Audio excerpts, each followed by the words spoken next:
ബാറ്ററിയുടെ വോൾട്ടേജും ആംബിയറും കാണിക്കുന്നതായ ബാറ്ററിയുടെ ഗ്രാവിറ്റി എത്തിയിട്ടില്ലെങ്കിൽ ആ ഗ്രാവിറ്റി എത്തുന്നവരെ നല്ല രീതിയിൽ തന്നെ ചാർജ് ആവുകയും ഓട്ടോമാറ്റിക്കായിട്ട് ബാറ്ററി ഫുൾ ആയി കഴിഞ്ഞിട്ടുണ്ടെങ്കിൽ കട്ട് ഓഫ് ആകുമായ നമ്മുടെ വീട്ടിലേക്ക് ഇൻവെർട്ടറിന്റെ ബാറ്ററി അല്ലെങ്കിൽ നമ്മളെ വാഹനങ്ങളിലൊക്കെ ഉപയോഗിക്കുന്ന ഓട്ടോമാറ്റിക് ബാറ്ററിയൊക്കെ ചാർജ് ചെയ്യാൻ പറ്റിയ ഒരു നല്ലൊരു ചാർജറിന്റെ വീഡിയോ ആണ് നമ്മൾ ഇന്ന് നോക്കാൻ പോകുന്നത്. നമുക്ക് ഒട്ടും സമയം കളയാതെ തന്നെ നമുക്ക് ഈ ഒരു ചാർജറിന്റെ ഡീറ്റെയിൽസ് നോക്കാം. ഇതുപോലെ ഒരു പാക്കറ്റിലും അതുപോലെ തന്നെ നല്ലൊരു പോളിഫോമിൽ പൊതിഞ്ഞിട്ടാണ് നമ്മൾ ഈ ഒരു പ്രൊഡക്റ്റ് എല്ലായിടത്തേക്കും കൊറിയറായിട്ട് അയച്ചു കൊടുക്കുന്നത്. നമുക്കിനി ഇത് വളരെ പെട്ടെന്ന് തന്നെ അൺബോക്സ് ചെയ്യാം. ഞാൻ SMPS ചാർജർ പുറത്തെടുത്തിട്ടുണ്ട്. ഈ ചാർജറിന്റെ ഫ്രണ്ട് വശത്തെ വ്യൂ ആണ് നമുക്കിപ്പോൾ നോക്കിയാൽ കാണാൻ സാധിക്കുന്നത്. ഈ ഫ്രണ്ട് വശത്തായിട്ട് നോക്കുകയാണെങ്കിൽ അത്യാവശ്യം വലിയൊരു ഡിസ്പ്ലേ ഉണ്ട്. ഈ ഡിസ്പ്ലേയിലാണ് വോൾട്ടേജും ആംബിയറും എല്ലാ ഡീറ്റെയിൽസും കാണിക്കുന്നത്. ഇത് നമ്മളുടെ ചാർജറിന്റെ പേരാണ് റെയിൻബോ. താഴെയായിട്ട് ഡിജിറ്റൽ ബാറ്ററി ചാർജറിന് എഴുതിയിട്ടുണ്ട്. ഇവിടെ നമുക്ക് നോക്കുകയാണെങ്കിൽ ഷോർട്ട് സർക്യൂട്ട് പ്രൊട്ടക്ഷൻ ഉണ്ട്, അതുപോലെ തന്നെ റിവേഴ്സ് ബാറ്ററി പ്രൊട്ടക്ഷൻ ഉണ്ട്, ഓട്ടോ കട്ട് ഓഫ് ഉണ്ട്.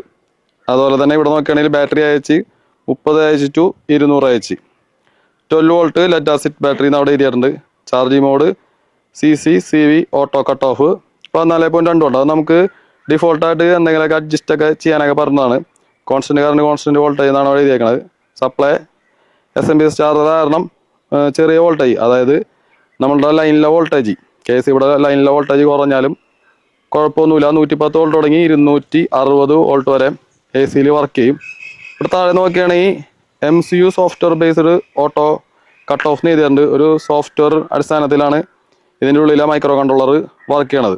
ഇത്രയും ഡീറ്റെയിൽസ് ആണ് നമുക്കിവിടെ ഫ്രണ്ടിൽ നമുക്ക് നോക്കിയാൽ കാണാൻ സാധിക്കുന്നത്. 12 വോൾട്ട് 5 ആംപിയർ ആണ് ഈ ചാർജർ വന്നത്. അതുപോലെ തന്നെ നമുക്ക് ഇതിൻ്റെ ബാക്ക് സൈഡിലേക്ക് നോക്കുകയാണെങ്കിൽ ബാക്ക് സൈഡിൽ ഇതിൻ്റെ ഡിജിറ്റൽ ബാറ്ററി ചാർജർ ചെയ്തിട്ടുണ്ട്. MRP വന്നത് 2500 രൂപയാണ്. നമ്മുടെ സബ്സ്ക്രൈബേഴ്സിനും അതുപോലെ ടെക്നീഷ്യന്മാർക്കൊക്കെ നമുക്ക് ഇതിനകത്ത് ഒരു 2000 രൂപ താഴേക്ക് ഇതിന് റേറ്റ് ഇപ്പോൾ വന്നുള്ളൂ.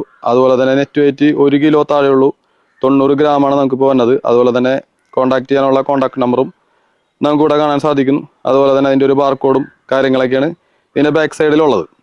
അതുപോലെ തന്നെ ഇതിൻ്റെ ബാക്ക് സൈഡിലായിട്ട് ബാറ്ററിയിലേക്ക് കണക്ട് ചെയ്യാനായിട്ടുള്ള ബാറ്ററിയുടെ നെഗറ്റീവും അതുപോലെ ബാറ്ററിയുടെ പോസിറ്റീവും 2 ക്ലിപ്പുകൾ ഇതിൻ്റെ ബാക്ക് സൈഡിലുണ്ട്.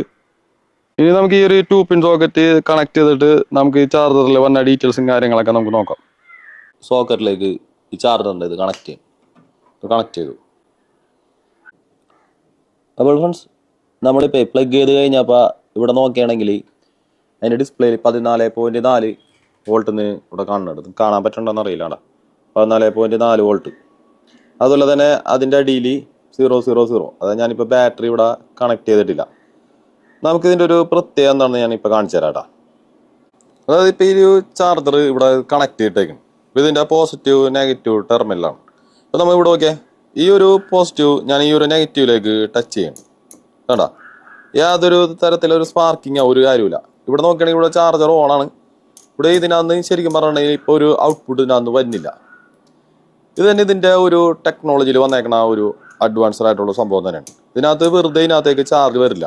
നമ്മളിത് ബാറ്ററി കണക്ട് ചെയ്താലേ മാത്രമേ ഇതിനകത്തേക്ക് ചാർജ് വരുള്ളൂ. ഞാനിപ്പോൾ ചാർജ് ചേർത്താനായിട്ട് ഒരു ബാറ്ററി എടുത്തിട്ടുണ്ട്. കണ്ട ബാറ്ററി ഇപ്പോൾ വേറൊരു കണക്റ്റീവ് ഇല്ല, ഇൻവെർട്ടറോ വേറെ യാതൊരു കണക്ടിവിറ്റി ഇല്ലാണ്ട് ഫ്രീ ആയിട്ട് നിർത്തിയേക്കാണ്. ഇനി നമുക്ക് ഈ ചാർജറിൻ്റെ പോസിറ്റീവ് നെഗറ്റീവും തെറ്റുവിടാണ്ട് കണക്ട് ചെയ്യാം.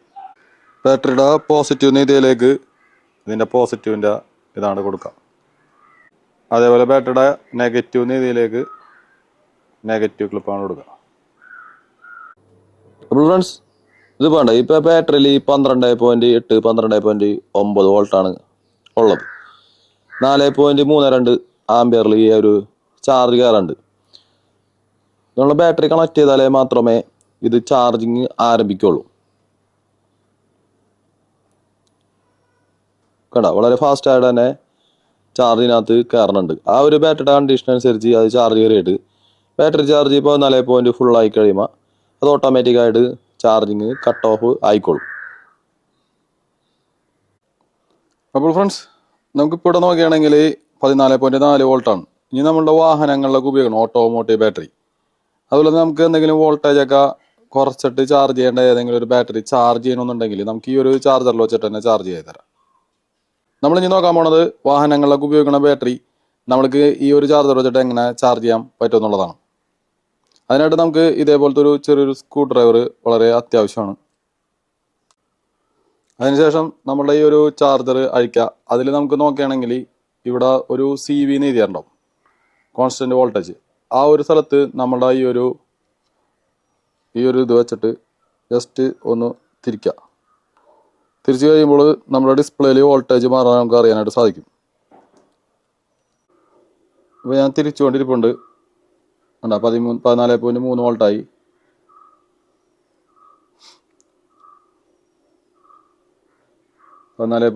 വോൾട്ടായി.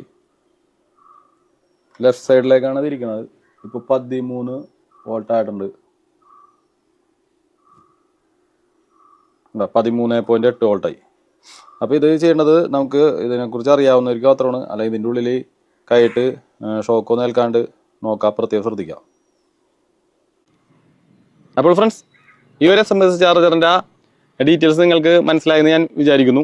അപ്പോൾ നമ്മളെ ബാറ്ററി ചാർജ് ചെയ്യാൻ നേരത്ത് ഇൻവെർട്ടറിൽ നിന്ന് ഡിസ്കണക്ട് ചെയ്തതിന് ശേഷം മാത്രം നമ്മൾ ഈ ഒരു ബാറ്ററി കണക്ട് ചെയ്തിട്ട് ചാർജ് ചെയ്ത്. ഇപ്പോൾ വാഹനങ്ങളുടെ ബാറ്ററിയാണ് നമ്മളത് എന്തായാലും എടുത്തിട്ടായിരിക്കുമല്ലോ ആ ചാർജ് ചെയ്യണം. ഇൻവെർട്ടറിലാണെങ്കിൽ ആ പോസിറ്റീവ് നെഗറ്റീവ് അതിനകത്ത് കണക്ട് ചെയ്ത് കിടപ്പുണ്ടാവും. അത് ഊരി വെച്ചിട്ട് വേണം നമ്മൾ ഈ ഒരു ചാർജർ കണക്ട് ചെയ്തിട്ട് ചാർജ് ചെയ്യാനായിട്ട്. അതുപോലെ ബാറ്ററി വാട്ടർ ഫില്ല് ചെയ്തിട്ടില്ലെങ്കിൽ ബാറ്ററി വാട്ടർ ഫില്ല് ചെയ്തിട്ട് വേണം അത് ചാർജ് ആവാനായിട്ട്. അപ്പോൾ നിങ്ങൾ ആ ഫ്ലോട്ട് ഉണ്ടെങ്കിൽ ആ ഫ്ലോട്ട് ഒന്ന് ഊരി വെച്ചിട്ട് ചാർജ് ആവണ വരും. അപ്പോൾ തിളച്ച് അതിന് ഗ്യാസൊക്കെ നല്ല രീതിയിൽ തന്നെ പുറത്തേക്ക് ഫോമായി പൊക്കോളും.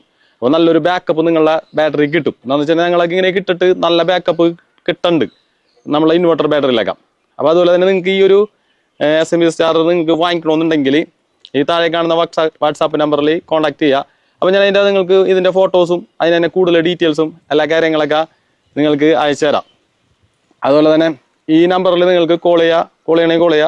ചില വേറെ വല്ല കോളൊക്കെ ആണെങ്കിൽ ബിസി ആണെങ്കിൽ ഏറ്റവും നല്ലത് നിങ്ങൾക്ക് വാട്സാപ്പിൽ വോയിസ് മെസ്സേജ് ആയിട്ട് അല്ലെങ്കിൽ ടെക്സ്റ്റ് മെസ്സേജ് ഒക്കെ അയക്കണതാണ് ഏറ്റവും നല്ലത്. അപ്പോൾ ഇത്രയൊക്കെ ഇന്നത്തെ വീഡിയോ ഇഷ്ടപ്പെട്ടെങ്കിൽ ലൈക്ക് ചെയ്യുക. മറ്റൊരു നല്ലൊരു വീഡിയോ ആയിട്ട് വീണ്ടും കാണുമെന്ന പ്രതീക്ഷയോടെ ഞാൻ കെഷിൽ ജോയ്. Bye bye.